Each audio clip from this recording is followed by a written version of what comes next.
Hey guys, welcome back to another episode of the Autonomy podcast.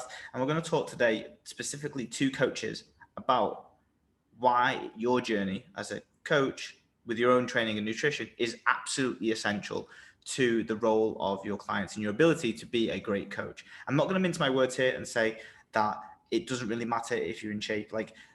Being in shape is a completely different ball game and a completely different conversation to saying, what are you doing with your own journey?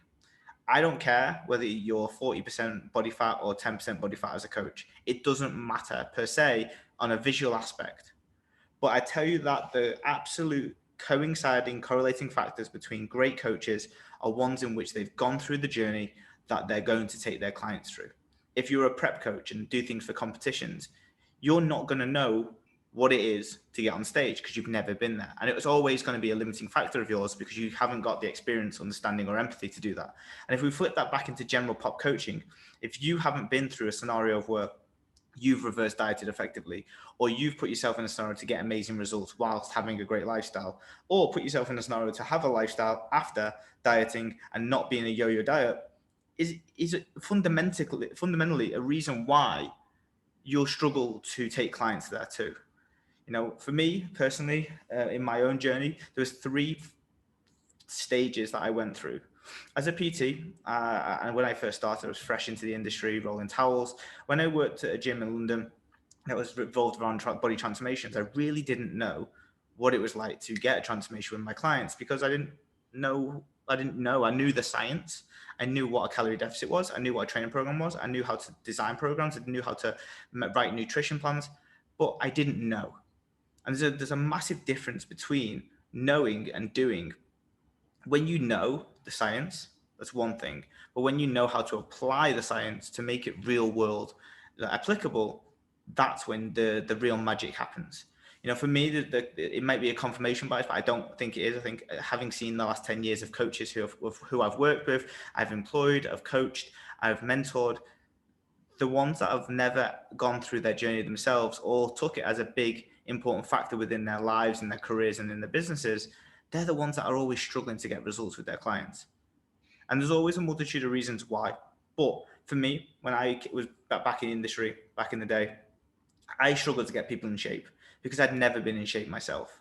Then there was a phase in which I couldn't do a reverse diet. You know, I did three diets and I gained 10, 15, 10 kilos after each one of them. And I struggled to do that. And it was only when I actually took my time to understand what the reverse diet was actually needed for, how to do it, and I mastered it, did I even really get clients to do that? Of course, there's confirmation bias that you'll get some clients that if you tell them to eat shit at any phase, they're going to eat shit and they're going to do exactly what you say. But look at the laws of averages, look at the amount of people that you're working with. And your goal is obviously to help every single one of those individuals. And if 2 out of the 10 reverse diet, that's not a particularly great number of odds. We're looking at the other 8 and how to navigate that. And I would argue that if you were new and been able to go through those phases yourself, you would take that 2 out of 10 that could reverse diet into 8 out of 10, which is going to be a better average overall. You're going to help people more often. So, and then the third time was that I kept losing clients. I kept not being able to give people the lifestyle that they wanted. I kept on, not being able to put people into a long-term muscle building phase until, yep, you guessed it. When I didn't do one myself. When I did end up navigating what my lifestyle was going to be, I ended up practicing it. I ended up going into a muscle building phase, ended up doing that for a year and a half. And I get understood every single part of what it takes to build muscle tissue and have a lifestyle that, you create for yourself. And luckily, my clients then followed suit as well. That wasn't because they evolved and they just became better people. It was because of the information I was giving them, the understanding I was giving them, the explanations I was giving them, the shared experiences that I was sharing, allowed them to conceptualize that specific problem and then solve the solution to that problem. As a coach, it's really easy to, fall into that trap of caring about everybody else apart from yourself. Been there, done that, got the t-shirt. We're in the same industry, in my opinion, as nurses, as carers, as doctors, as people who are client facing or like a person facing and giving as much, care to this individual as possible. You're a caregiver in some way, shape or form. And it's really easy to fall in that trap of just focusing on them, focusing on the next 10 people, focusing on trying to get them to lose weight, or, congratulating them in their check-in process, that we forget about our own journeys. And having been in this industry now 10 years and now understanding, coaching coaches, there's a fundamental lack in people worrying about themselves and having that self-care to progress with their own chosen way of doing it. If you're avoiding the total nature of you are a reflection of your clients and your clients are a reflection of you, you'd be misconstrued into a large part of what actually makes coaching. People will come to you for you as an individual, for the message that you're saying, and ultimately the results that you're providing to your clients. And when you first start, you'll normally get people that are very, very similar to you. They may not be male or female like you, but they will have certain personality traits, and they'll have certain things that latch them onto you when you speak, when they read your content, when you see them in person. They will really relate to that specific thing. So we can say that for the most part is that clients will be an expression of you. And if you're blocked in your journey and you haven't decided to progress either, then they're going to not be able to get the best service possible. So when you are looking at how to get better results and give a better coaching delivery, a lot of it comes back to shared personal experiences, a lot of personal understanding of what they're going through, and being able to then navigate the future journey. People want certainty. They don't want an uncertain mission or journey. They don't want uncertainty what's happening next week. They want to kind of know and create some level of certainty around, okay, this is what's going to happen in week 4. This is potentially what's going to happen after the diet. This is what's going to happen after this. And when those things start to become true because you've been through it yourself, you'll actually get better trust, you'll build a better relationship, and ultimately you create certainty within someone's life in some way, shape, or form. So, but the problem is that if you don't look after your own journey, if you end up, settling for dieting and then just sitting where you're at, most people and most coaches are more fucked than most general population clients. Who out of our Gen Pop clients speak to other people for 10, 11 hours a day about nutrition and training? Our focus and our hyper focus from a mental perspective is way higher than most people's when it comes to talking about dieting, talking about food, talking about training. It becomes completely over consuming. Most trainers, in my opinion, are harder to coach than most Gen Pop clients because of these natures. They're fully submersed within the industry and they're fully overwhelmed with everything that has to be done or what type of information it is. You look at the traits and the effective traits of highly functioning trainers or online coaches, and there is a commonality between them, and that commonality is definitely that they've been there, done that, got the t-shirt. You look at some names, like look at Trained by JP, you look at Kellen from the Muscle Mentors, you look at Adam from the OTE. These people have been there, done that, got the t-shirt in their specific field of niche, which allows them to then relay the information back to their coaches. How are you going to create empathy when you don't even know how they feel? How are you going to create understanding about what they're going through if you've never understood what's going on?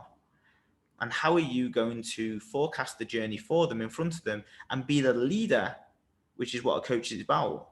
How are you going to be a leader if you haven't led?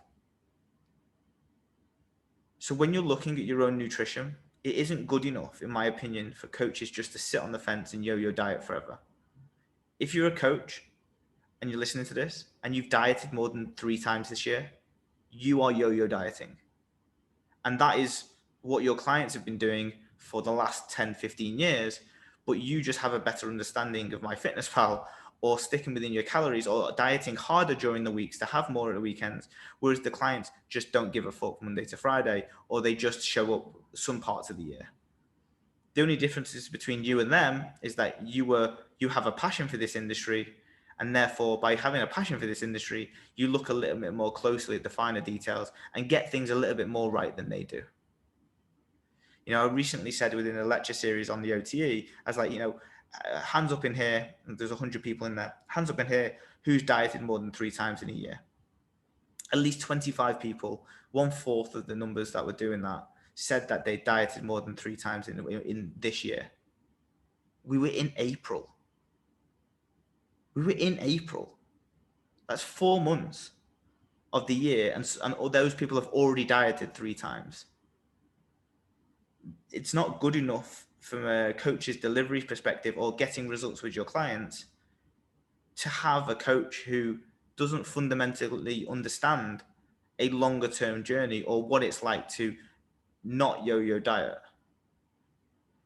And it might seem like a call out, and probably it is. And I think we should all do better, because when I was struggling with this too, I didn't think anything wrong with it. I wouldn't get a coach because I thought I knew what I was doing. I wouldn't listen to anybody saying that there's another world out there outside of dieting and eating large at the weekend. And I didn't believe them because I chose to believe that this yo-yo diet was serving me at that moment in time. I was feeding my face at weekends, or I was, losing control for 2 to 3 weeks and then pulling it back in for another 4 weeks. And that's what people think is normal. But if we want to truly change the architect and the archetype of a client and truly change the trajectory of these clients who are coming in with a weight management problem, we have to do better as coaches. And we have to go and live that life too. Now, you don't have to be a fucking Tupperware chicken and broccoli wanker. And you don't have to be like a Fit Pro wanker with your stringer vests on.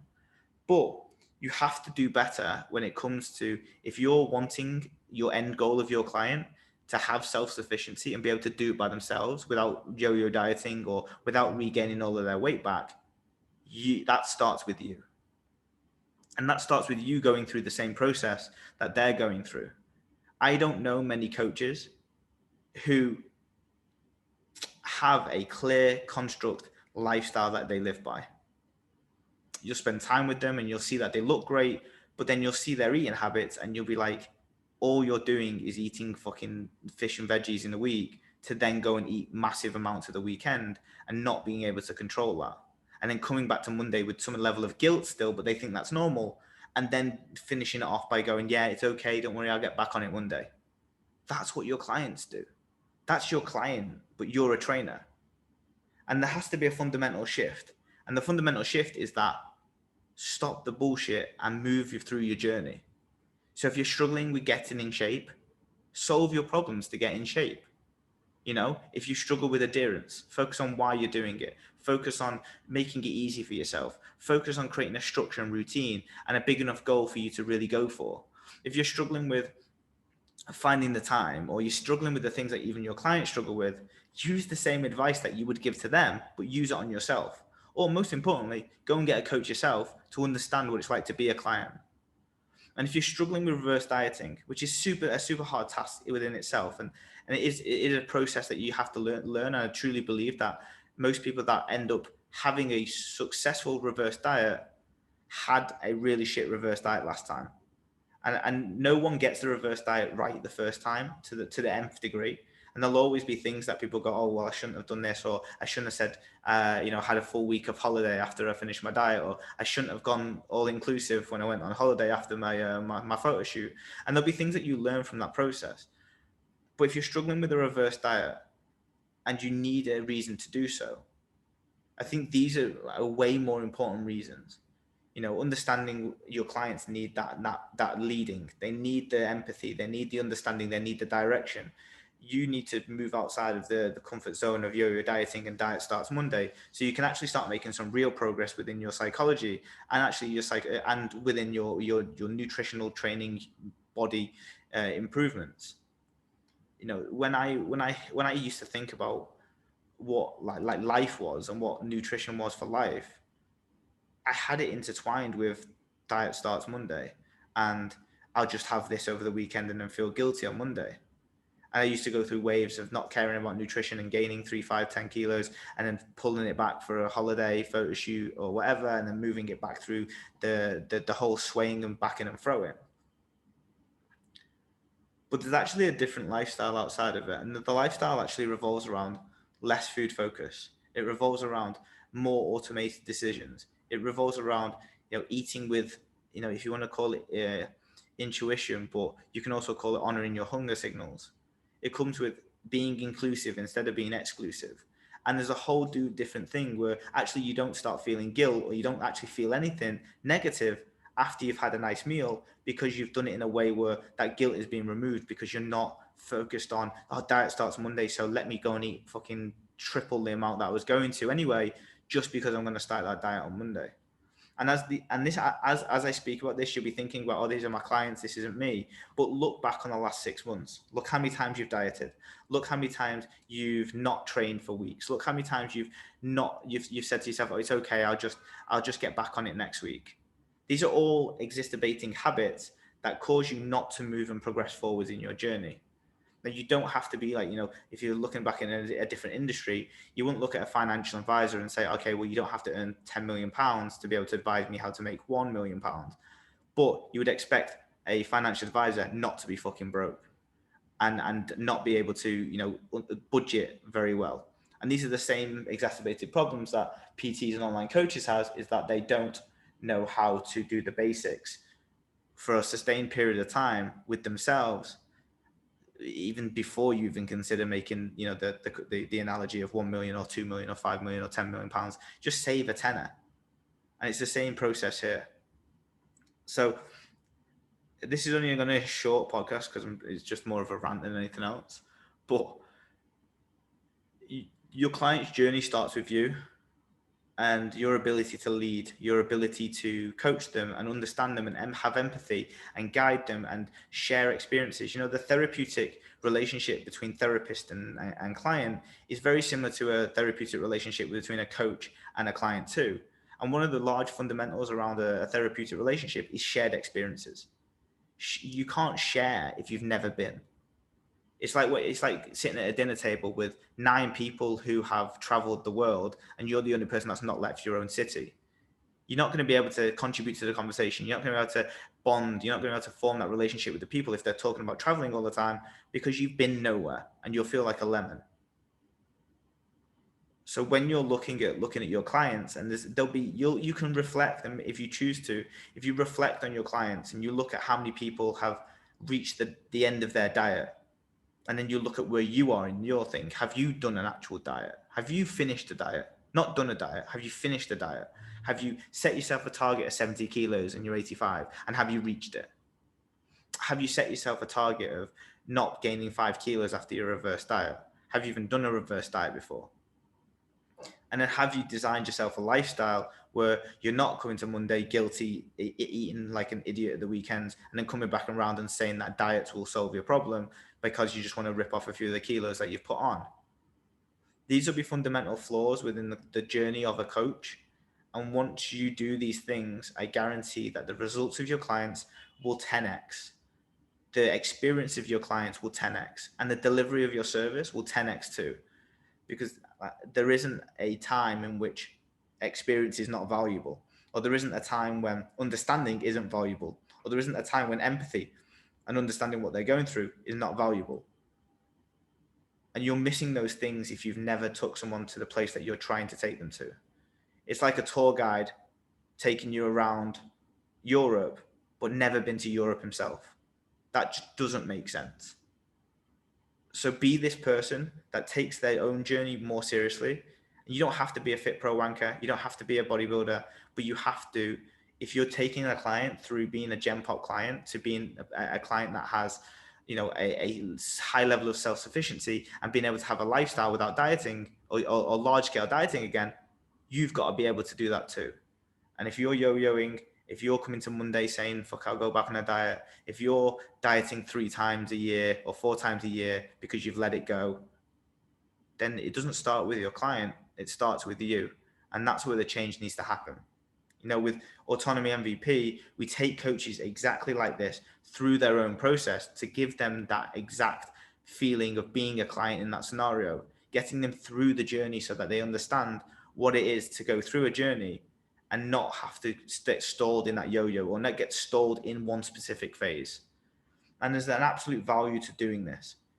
And like when you 10x your business and you 10x your results and you 10x your coaching delivery because you got better, there'll never be a sweeter thing. And not to mention, there isn't a sweeter thing than solving your own problems and actually tackling them head on. So if you're a coach struggling to get better results, but you're also a coach that is stuck in a yo-yo diet or goes through phases of not caring about what they eat or what they do, start with you before you think about what your clients are doing. And if they're not adhering, maybe it's your fault. And if they're not following their structure or their plans, maybe it's your fault. And maybe if they're not reverse dieting and they leave before they reverse dieted, and because they didn't know that was expected, maybe then it's your fault. And if they can't get to a lifestyle and they continue to yo-yo diet, or they're not got a great relationship with food, maybe it's your fault because you haven't got one of those either. And maybe you need to guide yourself to there before you can guide others. And I think it's a continued process, and you'll only learn, I think, like I did, which is you do a phase, you realize that your clients are not getting past that phase because you're not there. You then solve your problems. Your problems become then solutions for other. Your solutions to your own problems become solutions to your clients' problems, and therefore they were able to transition with you. And then you do that take step again after reverse diet, and you do that step again after the lifestyle. And then what you have is clients that have grown with you, clients that you've been able to take through the whole of the journey, and you've got clients that have stayed with you longer, got better results, and they are more self-sufficient, with you actually feeling less like an imposter and someone that is walking the walk. Thanks for listening.